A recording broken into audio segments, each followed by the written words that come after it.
Hello and welcome to my channel Tall Talks from a Short Lady. In this video, I'm going to be taking you through the format of formal letters. Now, the moment we talk about formal letters, we are taken back to our school days where we learned everything about formal letters from the book written by Renan Martin. Now, this book by Renan Martin is a very good book, and that's why it has survived. But one must agree to the fact that it is a book that was written 86 years back, and hence it is a little out of date and obsolete.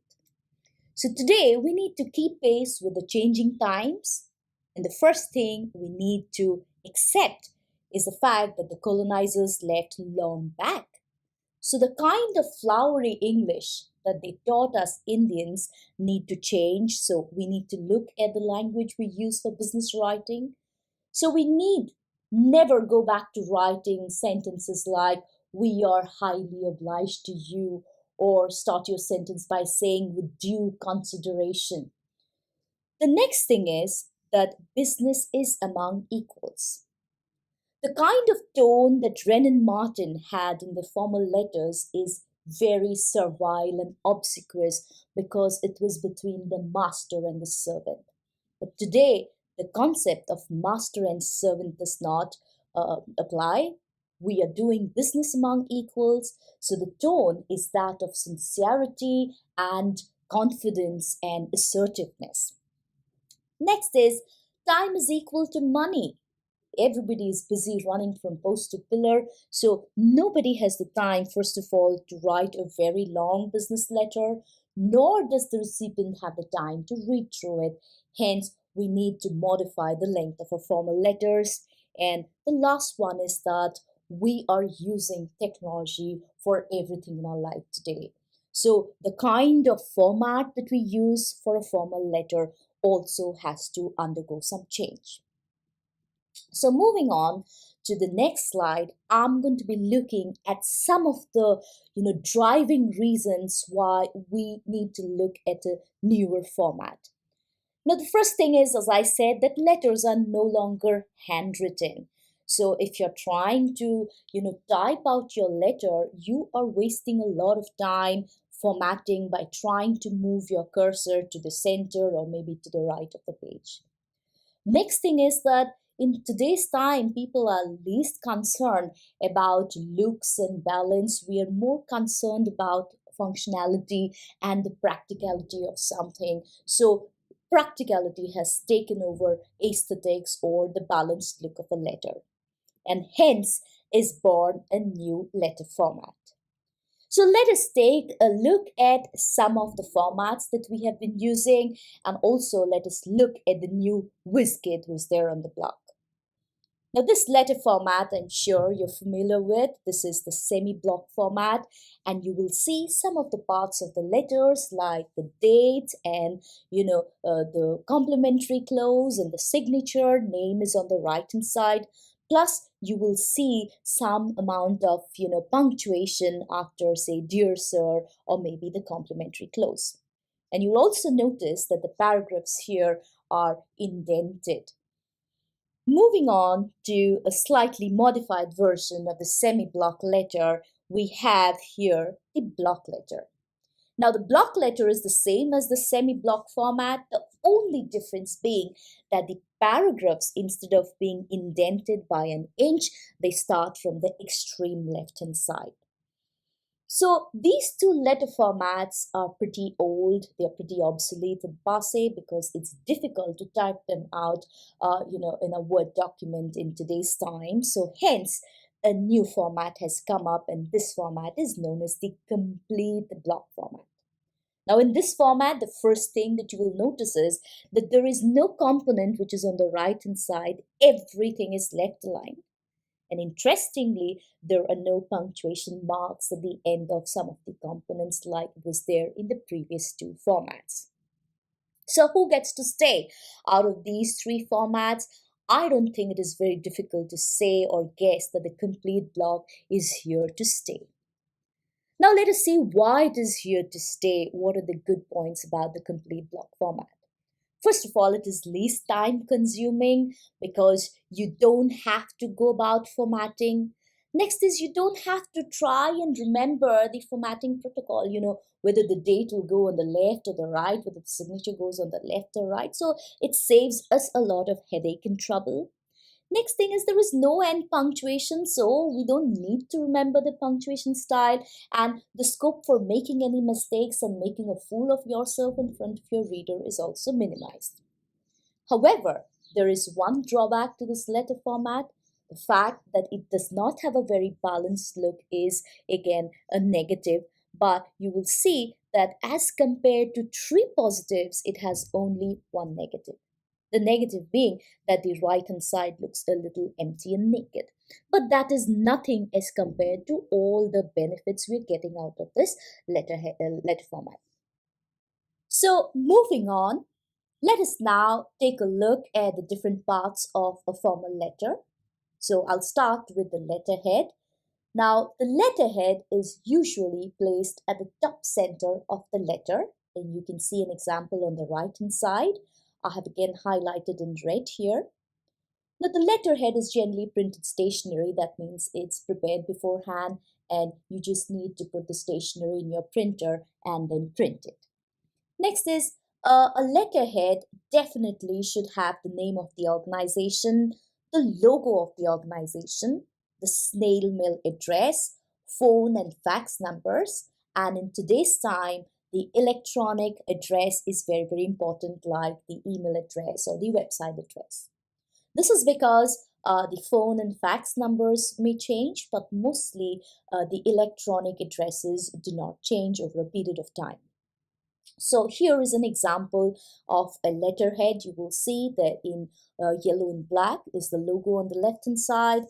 You have the name of the company, and see again you have the physical snail mail address and the phone numbers.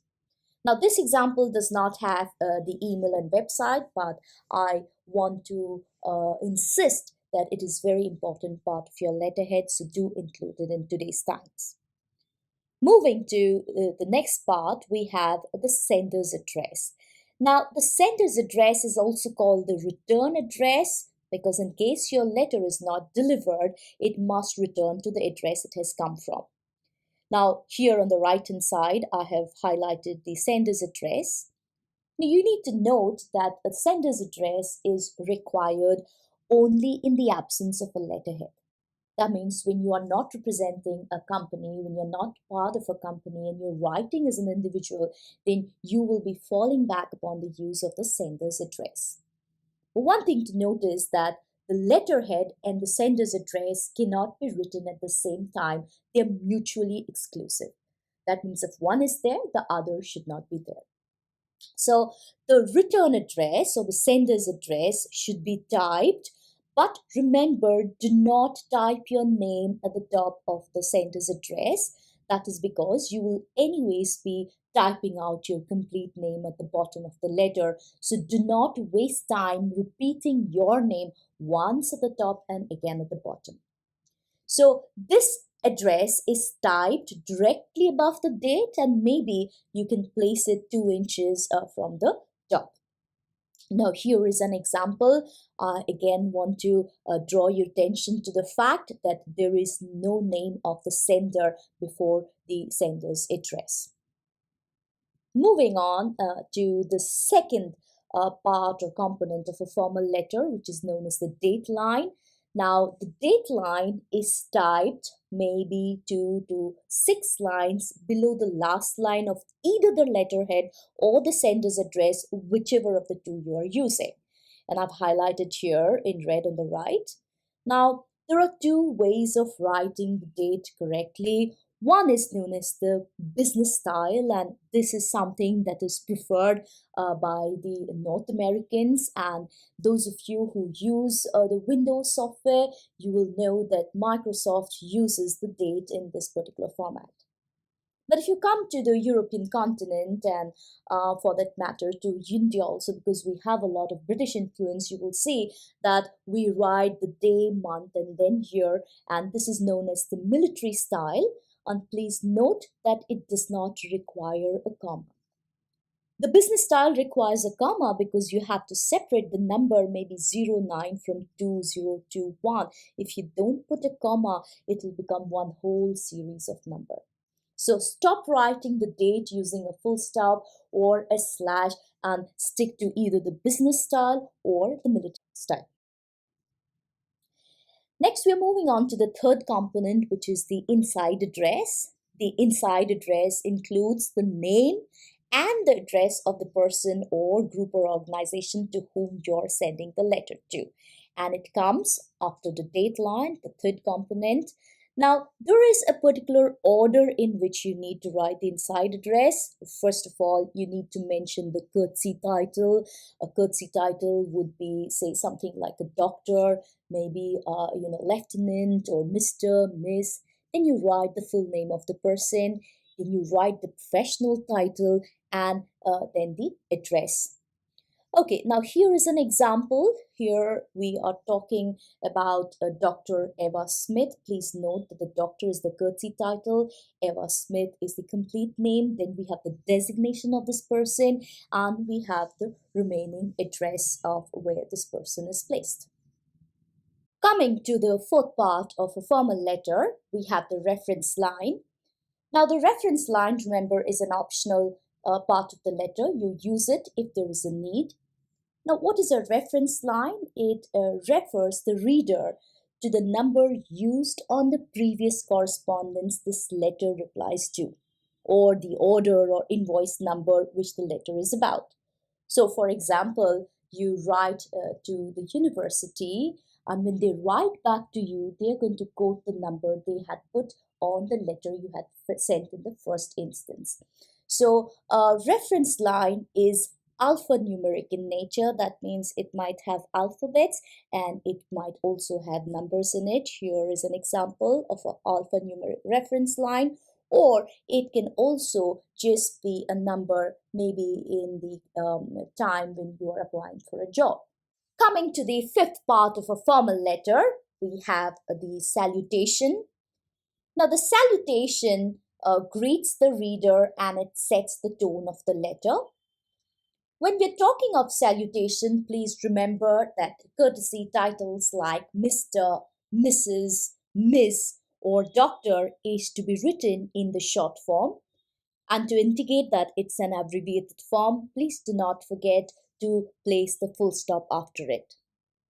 At this point, I would like to mention that stop using the courtesy titles of Mrs. and Miss to refer to the marital status of women, because in business dealings, the marital status has no bearing at all.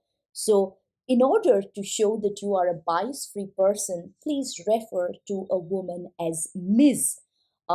Spelled with a capital M and small s and pronounced with a z sound. Because when you're referring to a man, you're referring to him as Mr. irrespective of his marital status. So why discriminate for women by calling them either Mrs. or Miss? Next is when you're using courtesy titles like Major, Professor, Reverend, or Mayor, do not abbreviate these titles. The third thing I would like to mention here is that you cannot use two courtesy titles at the same time. So you cannot call someone as Reverend Dr. John Smith. Now, how do you decide which courtesy title to use if somebody has two of them? So if you're writing to John Smith in the capacity of a priest, then refer to him as Reverend John Smith. But suppose John Smith has a doctorate degree in the field of archaeology and you're writing to him in the capacity of an expert, then refer to him as Dr. John Smith. The fourth point I would like to make is that you cannot use the courtesy title with the first name. You cannot refer to John Smith as Dr. John.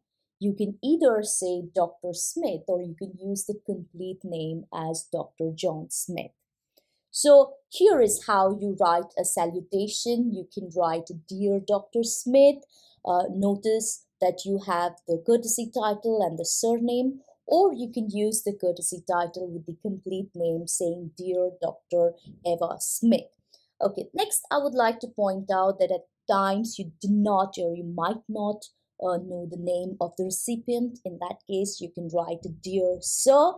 But I prefer the use of the word sir because, first of all, it's one word less. It will take you less time to type. Plus, in business dealing, nobody is really dear or anything. You're just, dealing with the business equals. Also, I would like to mention that the word sir is unisex. That means it can refer to a man as well as a woman. So do not start your salutation by writing slash sir slash madam. The word sir is again not to be confused with the British knighthood title that is given. This is specifically in terms of business writing, and it is a bias-free word. Next, we are moving to the subject line. Now, the subject line helps tell the reader at a single glance what is the letter all about, and it also helps in filing your letter. But mind it, the subject line is again optional. If your letter itself is of only a single paragraph, then you're wasting a lot of time writing a subject line. A subject line makes sense only when your letter is slightly longer and people can understand the synopsis of the letter just by reading the subject line. Now, here's an example of a subject line given at the bottom. And next, we are moving on to the seventh part of a letter, which is the body. Now, this is a complete block format, so the body should be typed in block format paragraphs, which means that there should be no indentation of the paragraphs. And also, please remember to leave space between two paragraphs by entering twice. Here is an example of how block format paragraphs look like. I would like to draw your attention between the space between the two paragraphs. Moving on to the eighth part of a formal letter, which is the complimentary close. The complimentary close expresses the sender's regard for, the receiver, and you need to note that only the first word of the complimentary close is capitalized. So the most popular one is sincerely, and the letter S is in capital letters. Now, you might use yours sincerely or sincerely yours, but there's a problem with these two. First is that you are using two words instead of one, which takes more time. Second is writers are sometimes confused whether to use the apostrophe S for yours or not to use. So just to avoid any kind of mistake, error, it is best to do away with the yours, whether in the first place or the second place, and just simply stick to sincerely. Please note that in today's time, we have stopped using complimentary close like yours faithfully, yours truly, or yours cordially, and things like that. Sincerely is the way to go. Moving to the ninth part of a formal letter, which is the signature block. Now, it is called a block because it is made up of three separate components. And the three separate components would include the signature of the person who is writing, the complete type's name, because at times the signature is illegible, so you need to type out your complete name, and then of course the designation that you have, as part of the organization. Now, in case you have run out of letterhead stationery and you're still writing in the capacity of someone associated with the company, in that case you write the letterhead above the signature. So I'll show you examples of both type of signature block. The first one where you're writing it in a letterhead, so you don't need to mention the name of the company. So you have the signature here, you have the complete type name, and you have the designation. In case you're going to be writing formal letters and sending it through emails, it's a good idea to scan your signature and keep it at the ready. Next is here, in this case, it is obvious that this letter has not been written on the letterhead, and hence, Alina Turner is typing out the name of the company, then signing her own name, typing out her own name, and then finally, writing her designation. Next, we are moving to the 10th part or component of the formal letter, which are the enclosures. This is basically very similar to the attachments that we send with emails. In the case of an email, it's called an attachment. In case of a formal letter, it's called enclosures. And the best way to write enclosures is to give them numbering so that somebody who opens the envelope will know how many documents to look for. We're coming to the last part of a formal letter, which is carbon copies. Now, this is where you allow the reader to know that apart from him or her, who else has received a copy of the same letter, and this is something that an example here is given here at the bottom. You just list the names of the people who are receiving the copy of the same letter. So maybe if you're inviting someone for a conference or a meeting through a hard copy of a letter, you can list down the names of all the other people who will be there in the meeting. With that, I come to the end of the session. For other topics of communication, you can refer to the description box below this video. And the name of my channel is Tall Talks from a Short Lady. And with that, I will say thank you.